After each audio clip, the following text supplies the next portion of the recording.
नारायणाय परिपूर्णगुणार्णवाय विश्वोदयस्थितिलयोन्नियतिप्रदाय ज्ञानप्रदाय विबुधासुरसौख्यदुःख सत्कारणाय वितताय नमो नमः। अभ्रमं भङ्गरहितम् अजडं विमलं सदा आनन्दतीर्थमतुलं भजे तापत्रयापहं। भवति यदनुभावादेडमूकोऽपि वाग्मी जडमतिरपि जन्तुर्जायते प्राज्ञमौलिः। सकलवचनचेतो देवता भारती सा मम वचसि निधत्तां सन्निधिं मानसे च। अस्मद्गुरुसमारम्भां टीकाकृत्पादमध्यगां श्रीमदाचार्यपर्यन्तां वन्दे गुरुपरम्परां। विद्यायां विबुधाचार्यं वेदज्ञानाब्धिचन्दिरं दुर्मतध्वान्तमार्ताण्डं सत्यध्यानमुनिं भजे। पञ्चाशद्वर्षपर्यन्तं सततं रामपूजकः श्रीसत्यप्रमोदगुरुराट् भासतां नो हृदम्बरे। बन्धुस्त्वं गुरुरिष्टदैवतमिति त्वत्पादपङ्केरुहं प्राप्तं मां परिपालयेति सततं। याचे निबद्धाञ्जलिः चित्तं मद्गुणदोषचिन्तनविधौ नूनं मनां माक्तः। श्री सत्यात्मगुरो त्वदङ्घ्रियुग त्वा नमे सद्गति। ओम ब्रह्मरुद्रादिवन्द्यं त्वां भजे वेङ्कटनायकं। निवारयस्व अनिष्टानि साधयिष्टानि माधव।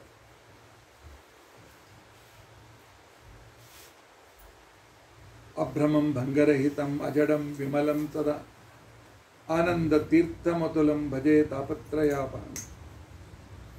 भवति यदनुभावादेडमूकोऽपि वाग्मी जडमतिरपि जन्तुर्जायते प्राज्ञमौलिः। सकलवचनचेतो देवता भारती सा मम वचसि निधत्तां सन्निधिं मानसे। अस्मद्गुरुसमारम्भां टीकाकृत्पादमध्यगां श्रीमदाचार्यपर्यन्तां वन्दे गुरुपरम्पराम्।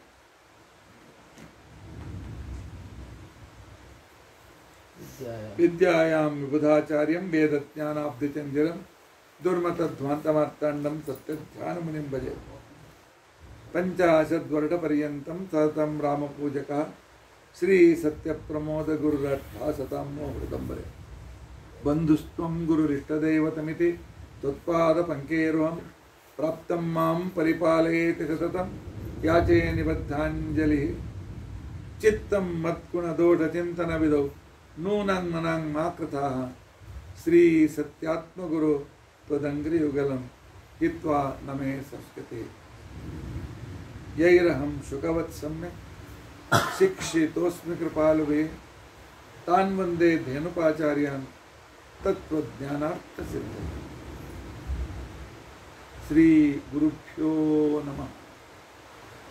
हरिः ओम हरिः ओम हरिः ओम। कालच्या दिवशी आम्ही भविष्योत्तर पुराणोक्त व्यंकटेश महात्म्य या ग्रंथातल्या व्यंकटेश शिकार खेळण्याच्या निमित्ताने आकाशराजांचा उद्यानापर्यंत पोहोचला। पद्मावतीला बघून तो तिच्या मनात आपल्याविषयी आसक्ती उत्पन्न केली। इतका करून तो वापस आला। घरी येऊन झोपण्याचं नाटक करत होता। बकुलावती जेव्हापर्यंत उठ रे तुझी कोणती इच्छा मी पूर्ण करते म्हणून जेव्हा वचन दिला त्यावेळी तो उसून बसला। मला वचन द्या म्हणजे जेवण करतो। त्या आकाशराजाच्या इथे जाऊन तू त्या पद्मावतीशी माझे लग्न जुळवला पाहिजे। तो त्यावेळी तिने विचारलं ठीक आहे पण ती कोण पहिल्यांदा मला सांग। तू महाविष्णू आहेस आणि ती कोण महिला पहिला सांग। त्यावेळी व्यंकटेशाने रामायणाची कथा सांगितली, गोष्ट सांगितलं, ती साक्षात महालक्ष्मी अंशाने युक्त, अवेशाने युक्त स्त्री आहे आणि तिच्याशी लग्न करण्यासाठीच मी इथे आलेला, व्यंकटाचलाला तिरुमल्ला में त्या उद्देशानेच आलेला आहे. तो तू जा. व्यंकटेशा जेवण झाला, सर्व व्यवस्था केल्यानंतर ते सांगते, अरे व्यंकटेशा, मला जायला सांगतोस, मी वयस्कर, हा पर्वतावरून किती कसे उतरू, कुठे जाऊ? तेव्हा सांगितलं, चिंता करू नको, तुझ्यासाठी बाहेर एक घोडी खडी आहे, तो त्याच्यावर बसून जा. पर्वत उतरलं. पर्वत उतरल्यानंतर जिथे जाते ते गोविंदराज पट्टण असून पट्टण येतो. त्याच्या डाव्या बाजूने पुढे 2-2.5 मैल गेल्यानंतर तिथे पद्मसरोवर तुला मिळेल. अत्यंत सुंदर जागा आहे. तिथे राम आणि कृष्णाचं मंदिर तिथे आहे. ते दोघे माझे भाऊच, म्हणून तिथे त्यांचे पुन्हा नमस्कार करून सांगा, तुम्हाला नमस्कार करतो, माझा मुलगा श्रीनिवासाचा लग्नाचं विघ्न सर्व दूर होऊन त्याचं लग्न होण्याचा आशीर्वाद द्या म्हणून आशीर्वाद मागून घे. पद्म सरोवरात आंघोळ कर आणि पुढे निघ. नंतर 22 मैलानंतर नारायणपूर असा नगर तुला भेटतो. त्या नारायणपुरातच आकाश राजा राज्य करीत आहे आणि त्याची मुलगी तिथे आहे. सर्व ॲड्रेस दिला आणि घोडीवर बसून त्याला पाठवून दिला. पाठवल्यानंतर श्रीकृष्ण विचार करतो, अर्थात श्रीनिवास विचार करतो, एक पुत्रो ह्यपुत्रस्तु एक नेत्रो ह्यनेत्रवान स्त्रीभिश्च यत् कृतं कार्यं तन्न पूर्णो भविष्य. एक मुलगा असेल तर मुलगा आहे म्हणून समजू नये. कशाला? उद्या त्याने घरातून बाहेर काढला तर काय करायचं, कुठे जाईल? म्हणून कमीत कमी 4 तरी पुत्र असले पाहिजे. आणि एक केस डोळा असेल तर डोळा आम्ही डोळसर आहोत हे सांगण्याचे साहस करू नका. तो गेला तर दुसरा स्टँड बाय पाहिजे. आणि महत्वपूर्ण काम तो स्त्रियांच्या हातात देऊ नये. अर्धाच होतो, काय तर अडथळा येतो, पुढे सरकत नाही. तो म्हणून सर्व स्त्रियांच्यासाठी नाही सांगितलंय. तो गुरुजी सांगतात म्हणून माझ्यावर केस टाकू नका. आणि सर्वांना समज नाही. काही लोक असे असतात, उतावळापणा जास्त असतो. उतावळापणामध्ये काम बिघडून टाकतात. तो म्हणून त्यांच्यावर पूर्ण भरवसा ठेवू नये. तो इथले माझा काम मी स्वतः करून घेऊ म्हणून श्रीनिवासाने व्यंकटेशाने विचार केला आणि तो भविष्यवक्ता तो स्त्रीचा रूप त्यानं घेतला. श्रीनिवास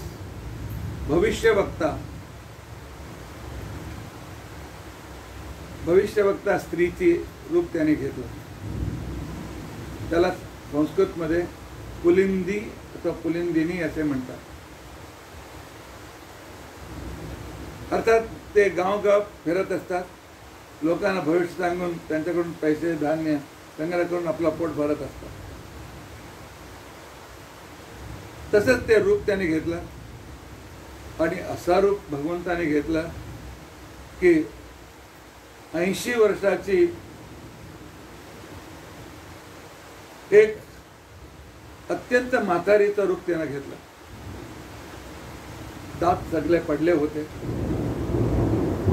आणि केस सर्व सफेद झाले होते आणि असे विरळ झाले होते आणि गाल आत गेला होता आणि तिचे कपडा जे त्याने घातले होते तो त्याच्यामध्ये किती छिद्र आहे शेठ देवाला सुद्धा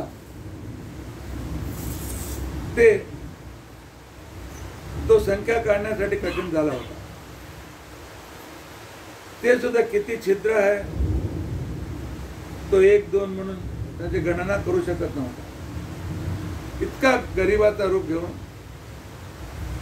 आणि संपूर्ण ब्रह्मांडाला त्याने एक टोकरी बनवली आणि ब्रह्माला लहान मुलगा बनवला, शंकरला हातातले मांत्रिक छडी बनवली आणि आली. आणि इथे आकाश नारायणपुरी नाव त्या आकाश राजाचा नगर नारायणपुरीत फिरू लागले. कोणाला कोणता भविष्य पाहिजे मी सांगू शकते. तो कोणाला लग्न नाही झाला त्याचा नवरा कुठे बघा म्हणून सांगू शकते. कोणाला संतान नाही संतान देऊ शकते. कोणाचा रोग असेल तर रोग दूर मी करते. तुमची कोणती इच्छा आहे सर्व इच्छा मी पूर्ण करतोय. मी आहे ज्योतिषिणी, मी आहे डोंगरिणी, मी आहे भविष्यवक्ता, मी आहे पुलिंदिनी असे सांगत फिरायला लागले. पण इथे काय झालं होतं पद्मावती जेव्हा श्रीनिवासाला बघून पुष्पवाटिका म्हणून घरी आली कामज्वराने पीडित होकर के झोपून गेली. वारंवार तिला मूर्छा येत होती, कोमासारखा लागत होता. किती झाला तरी ज्वर उतरेना. 8-8, 10-10 वैद्य वेगळे वेगळे औषध देत होते तरी सुद्धा तिचा ज्वर कमी का होईना. तो त्याची आई घाबरली होती. काय करायचं. आणि पद्मावतीच्या आईचं नाव धरणी देवी, पुढील आकाश राजा. अप्रूपाने तिचा जन्म झाला होता. अत्यंत अप्रूपच्या दृष्टीने तो अत्यंत दुःखी होते. संपूर्ण गाव दुःखी होता. त्यावेळे राजा राणी इतकं जनप्रिय असत, त्यांच्यासाठी लोक प्राण देण्यासाठी तयार असतात. असे प्रजांचं संरक्षण ते करीत असत. तो गाववाल्याने याला विचारलं की हे पुलिंदिनी आली आहे, भविष्य सांगते, कारण सर्वांचं दुःख दूर करते, हे करते ते करते हे सांगत आहे. तू कशाला तिला बोलून एकदा विचार, तुला मुलीला कशाला हे ताप आलेले आहेत, कारण काय आहे, निवारण काय आहे, विचारून घ्या ना. धरणी देवी सांगितलं ठीक आहे बोलून घ्या, त्याला बोलवून आणा, विचारते मला, माझ्या मुलीसाठी मी विचारण्यात तयार आहे. तो लोक तिच्याकडे गेले. त्याने तिला सांगितलं राणी तुला बोलवीत आहे, राणीला काहीतरी समस्या आहे, भविष्य बोलण्यासाठी ते बोलवीत आहे, तुम्ही चला राजमहालला. पण हा जावई असतो ना तो बहुत खट्याळ असतो. तो जेव्हापर्यंत माझ्या सासूर येऊन मला बोलवला पाहिजे, माझी सासू येऊन मला बोलला पाहिजे, दुसरे बोलवलं तर मी येणार नाही. हे सर्वसाधारणतः लग्नात असं असतं. आमंत्रण दिल्याशिवाय मी उठणार नाही. प्रत्येक वेळी 1 तासानंतर ह्याच्यासाठी या त्याच्यासाठी या जाऊन आई वडले त्याच्या कुठे हात सोडून या बोलला पाहिजे. तो व्यंकटेश आणि कायतला मी ह्या घराचा जावई होणार. लोकांनी सांगितलं तरी मी कशाला जाऊ. मी सांगितलं मी येत नाही. ती राजा आहे, राणी आहे, श्रीमंत आहे आणि मी अत्यंत गरीब. बहुशा मला बोलून लोकांच्या समोर टिंगल करून मला अपमानित करण्यासाठी ते बोलवले असेल. माझं काम तिकडे काय. राजाचा आस्थानात बडे मोठे मोठे पंडित असतात, सगळे भविष्य सांगणारे असतात. तो माझी आवश्यकता काय आहे. बहुशा तमाशा करण्यासाठी ते मला बोलवित आहे. मी येणार नाही, जा. तो असं सांगितल्यानंतर ते सर्व जाऊन धरणी देवीला सांगितलं.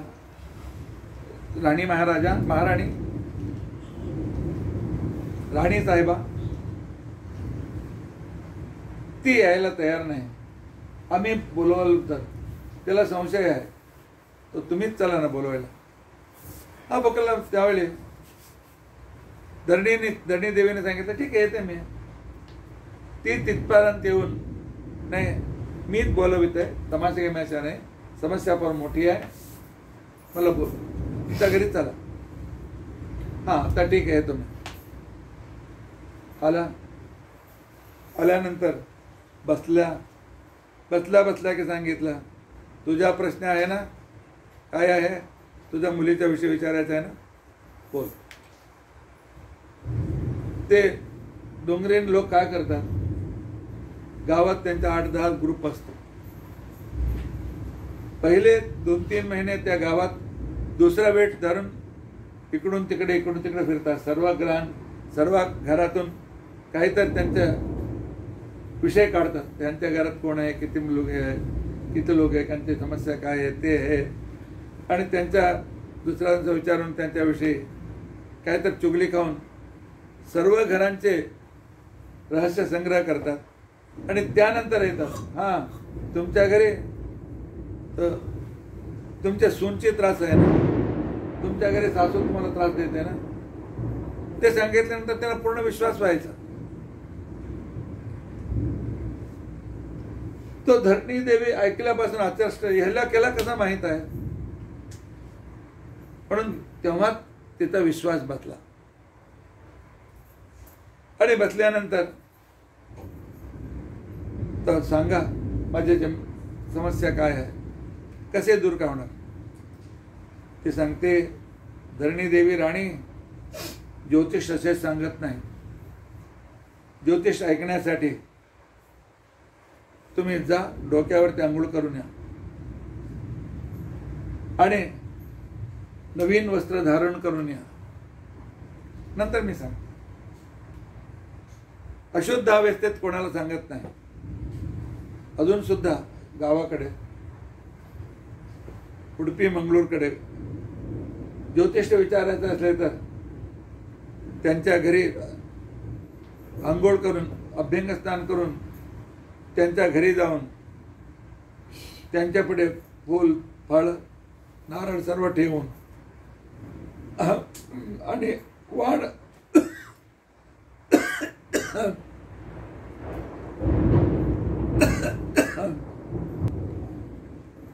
धरणी देवी अभ्यंग स्नान करून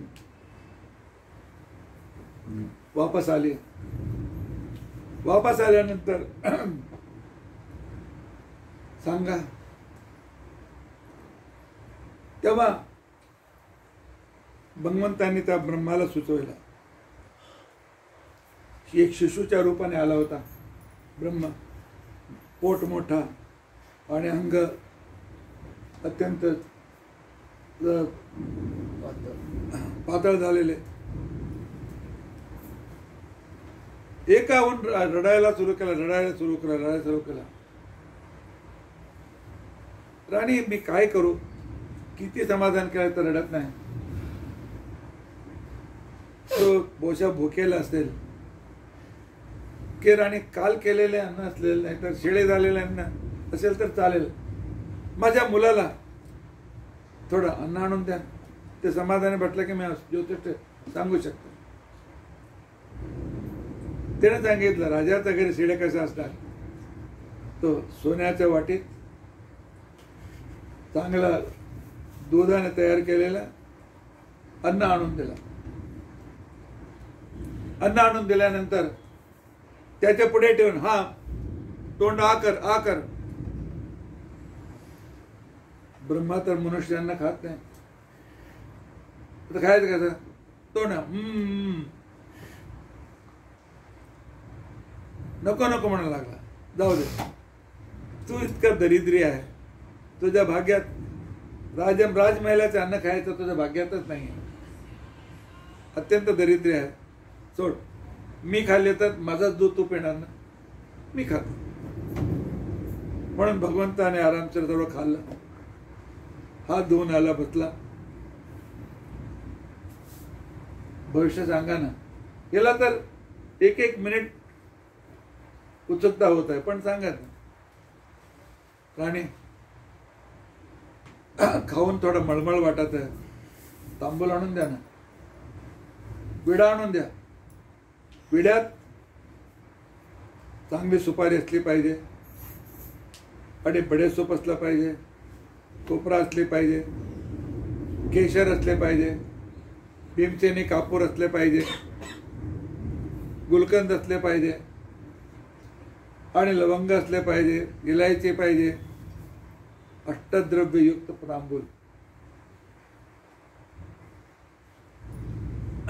सगळे गृहस्थाने रोज हे खाल्लं पाहिजे, आरोग्य चांगलं असतं. तयार करून आण. तिने पान आणून दिलं, तिने पान खाल्लं. बैस म्हटला, तुझा हात दे. तिचा हात हातात घेतला, ती छडी हातात ठेवून, तुझ्या मुलीला ताप आलेली आहे.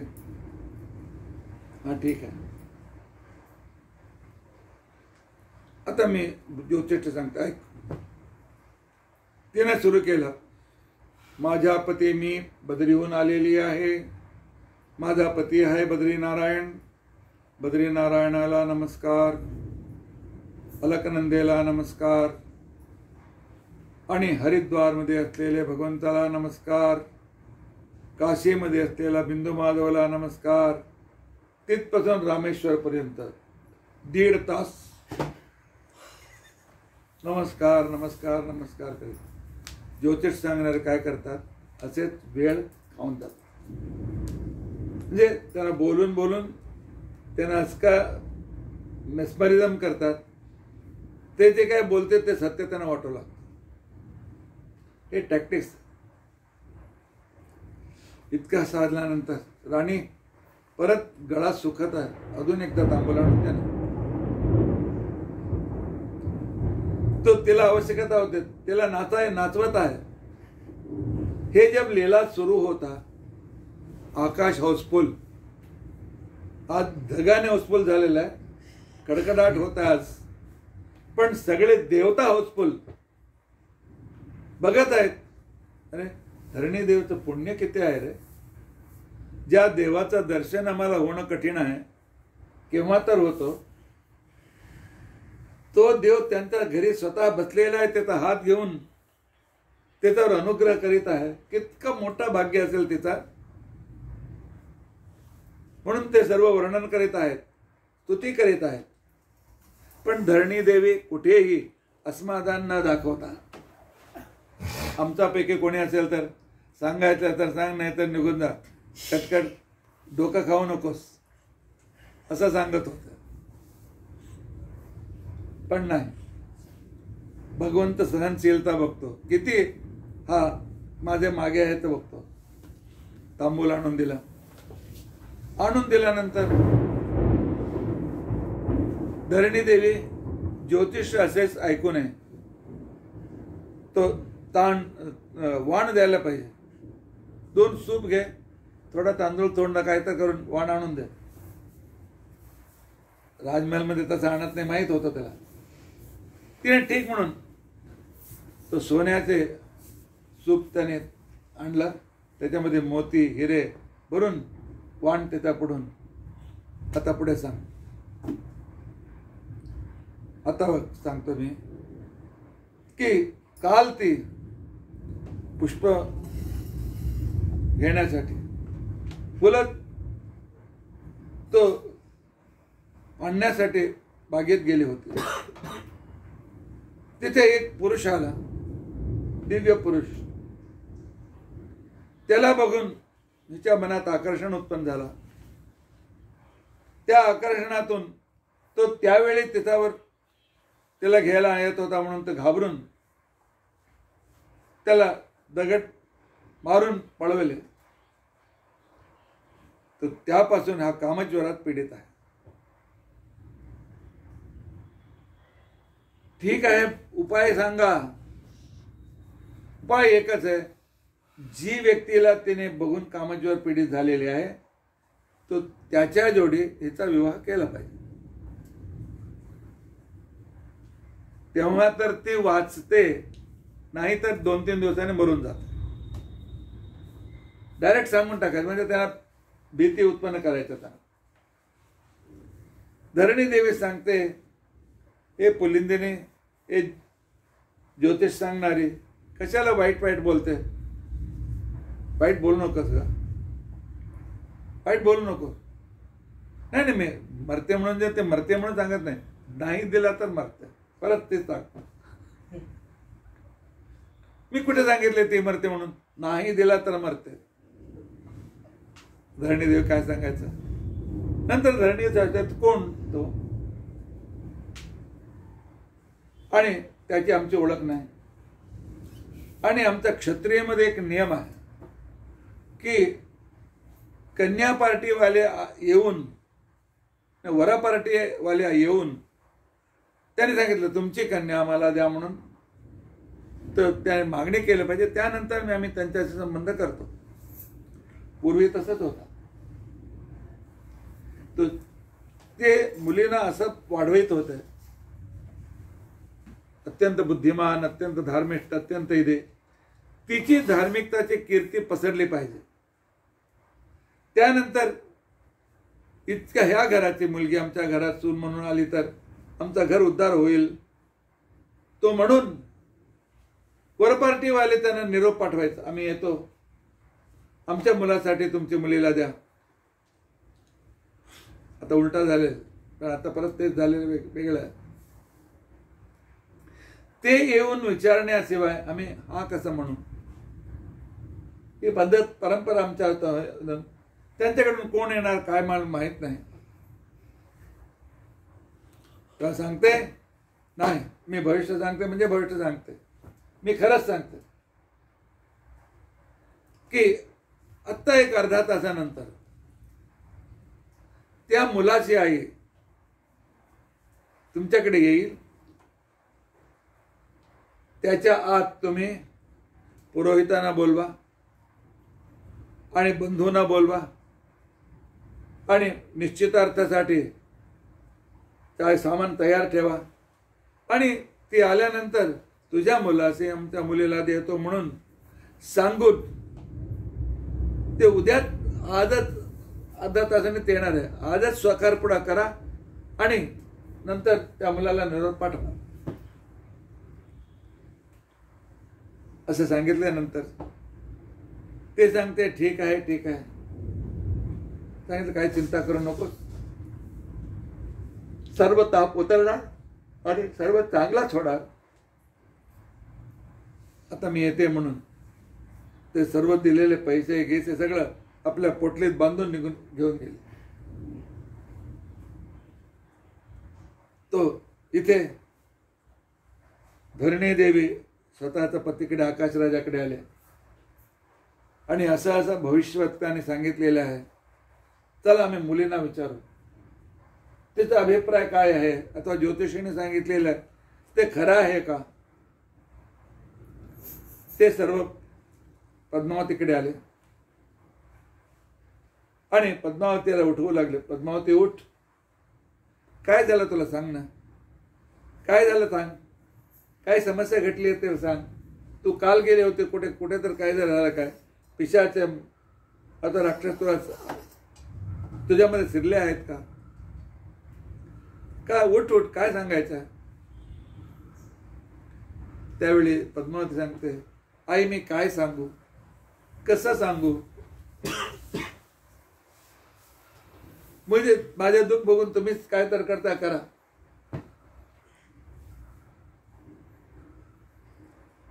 धन्य खरं सांग, कशाला तुला हे त्रास होत आहे.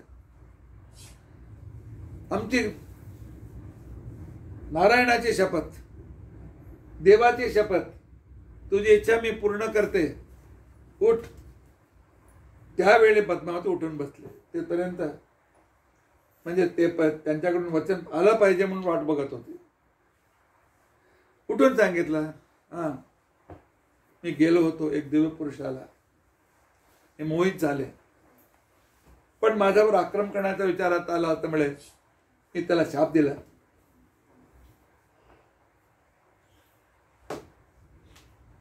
त्याचा शाप म्हणजे काय, त्याला शिव्या देत त्याला पळवलं, पण मी त्याच्याचे मोहित झालेले आहे. त्याच्याशी लग्न झाला तरच मी जिवंत राहीन, नाहीतर मला वाटतो की मी जिवंत राहू शकणार नाही. तो खरे करा, काही तर करून त्या व्यक्तीला बोलवा, त्याच्याशी माझं लग्न लावून द्या. असं सांगून परत पद्मावती मूर्छित झाले. परत शैत्योपचाराने उठले. आईने आश्वासन दिलं, चिंता करू नकोस, त्याच्याच जोडीत तुझं लग्न मी करतो. तो त्यानंतर त्याने कुलपुरोहिताला बोलवलं. त्यांचे कुलपुरोहित बृहस्पत्याचार, त्यावेळी देवलोक मनुष्यलोक येणं जाणं चालू होता. बोलवलं तर ते येत होते, हे सुद्धा बोलवायला जात होतं, ते सगळं चालत होता. तो स्मृती मात्राने बाप तिथे बृहस्पत्याचार आले. आल्यानंतर, राजा कशाला बोलवलास रे, काय कारण आहे, माझ्याकडे काम सांग. काय काम नाही की या तिरुमलामध्ये श्रीनिवास म्हणून युवक राहतो, अत्यंत सुंदर, अत्यंत पराक्रमी, समृद्ध असे. तो पुलिंदिनी येऊन सांगून गेली आणि त्याचं काही माहीत नाही. त्याच्याविषयी तुम्हाला काही माहीत असेल तर सांगा. तो बृहस्पत्याचार्याने सांगितलं, हा कोण मला माहीत नाही, मी केव्हा केव्हा तर पृथ्वीला येतो, इकडचे मला सर्व काय हे सर्व मला माहीत नाही. एक काम करा, इथे शुकाचार्यांचा आश्रम आहे, शुकाचार्यांच्या आश्रमात तिकडे जा. त्यांना इकडच्या सर्वांचा माहीत आहे, त्यांना विचारा, त्यांना बोलवून आणा. त्यांच्याशी आम्ही विचार संमत करून आम्ही हे करू, निश्चय करू. इथे हे सर्व निश्चितार्थाची तयारी चालू होती. तिथे बकुलावती नारायणपूरला पोहोचली होती. पण राणीकडे कसं जायचं, राणीची भेट असं काय डायरेक्ट जाऊन बेल वाजून त्यांना भेटायचं असतो नाही. ते मला भेटतात की नाही, माझं काम ऐकतात की नाही, म्हणून चिंता करीत ते उतरून ते कपिलेश्वर पर्यंत आले. त्यावेळी आकाशराजाची अर्थात धरणी देवीची सखी दासी, तो तिच्या ज्वरशांतीसाठी कपिलेश्वरला येऊन मृत्युंजय जपाने अभिषेक आदी करून तो अभिषेकाचे पाणी घेऊन निघाले होते. तो अत्यंत म्हातारी, दमलेली, हा करणारी, आई तुम्हाला कुठे जायचं आहे, कोणाला भेटायचं आहे. ते सांगितलं की नाही, मला तो आकाशराजाची राणी धरणी देवीशी मला भेटायचं आहे आणि त्याच्या पुढे काय तर सांगायचं आहे. त्याने सांगितलं, चला आम्ही त्यांच्याच दासी आहोत, त्यांच्याची मैत्रीण आहोत, तुमची भेट करून देतो, चला. बकुलावती आली. आल्यानंतर तिथे इतका आदर सत्कार झाला. राणी स्वतः येऊन हातून घेतले, चांगलं सिंहासन बसाविला, अर्घ्यपाद्य केला. ती घाबरत माझे ओळख नाही, काय नाही. हे माझे कसे काय, हे मला इतका सादर सत्कार कसा करतात, आश्चर्यचकित. तिला काय माहित, व्यंकटेशाने आपलं काम करून टाकलेलं. आणि तिला असा आदर सत्कार करून बसविले. आणि त्यानंतर सांगितलं की आपण कशाला आलात, आमच्याकडून काय झालं पाहिजे, आपला उद्देश काय आहे सांगा, तुमची इच्छा आम्ही पूर्ण करण्याचा प्रयत्न करू. बकलावती सांगते, मी वराकडून आलेले आहे, कन्या प्रार्थी म्हणून. कन्या प्रार्थी म्हणून मी आलेले, आणि तुमच्या घरी तुमची मुलगी आहे, माझ्या मुलाचे तुम्ही लग्न करून द्या. धरणी देवी सांगते, ठीक आहे, आम्ही सुद्धा वरप्रार्थी आहोत, आमच्या मुलीला लग्न करून द्यायचं आहे, घरापर्यंत तुम्ही आमंत्रण घेऊन आला, ठीक आहे, आनंद आहे. पण त्या मुलाचा परिचय काय आहे, त्या मुलाचं वय किती आहे. बकलावती चिंतेत पडले. तो व्यंकटेशाने काही सांगितलंच नव्हता की मी कोण आहे, माझं वय काय आहे, सांगू हे सर्व सांगू. त्याचा परिचय काय द्यायचा. त्याला कृष्ण म्हणू की त्याला राम म्हणू, मत्स्य, कुरु, वराह, नारसिंह, वामन, भार्गव, कोणतं नाम याच्या पुढे सांगू. कसं बसा त्याने सांगितलं, तिचं नाव आहे कृष्ण, पण आम्ही श्रीनिवास म्हणून ऐकतो, हाक मारतो त्याला. त्याचे वय काय आहे. बकलावती पेचात पडली, त्याचे वय किती सांगू, किती मागे गेला तर तो आहेच. तरी सुद्धा त्याने साहस करून खोटं बोलला. 25 वार्षिका, 25 वर्ष झाले. तो म्हणून त्याचं नाव श्रीनिवास अथवा कृष्ण आहे, दोन्ही नाव आम्ही पुकारतो, सांगतो. आणि अजून काय पाहिजे.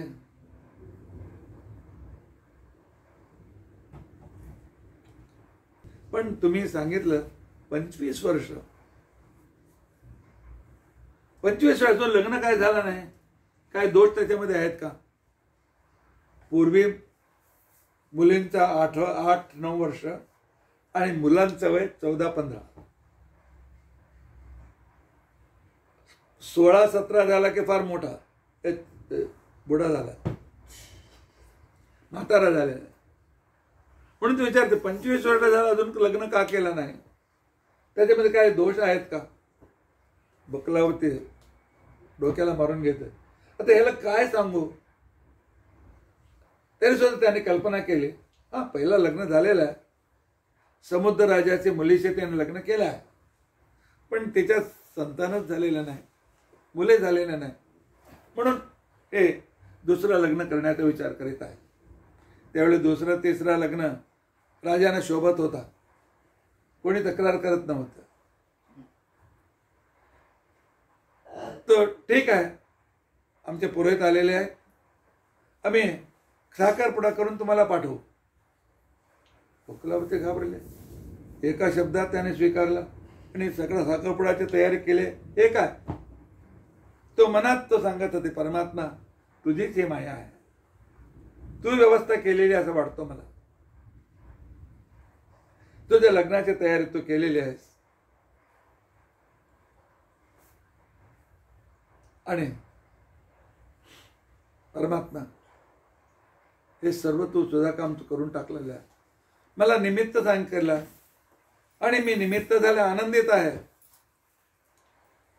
ते म्हणून आता पुण्यावाचनाची तयारी झाली आणि पुण्यावाचन करून निश्चितार्थ करायचा. पुण्यावाडाला वेळ लागणार ना, किती वेळ लागतो.